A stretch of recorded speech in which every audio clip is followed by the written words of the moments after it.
everyone, we are Group 3 today. We will show a communication barrier called lack of interest or attention. First, we'll show how the barrier happens and then we'll show how to solve it.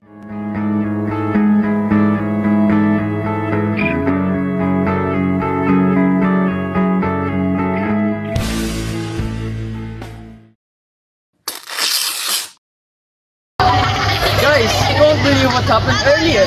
Someone tripped while running to the front of the class.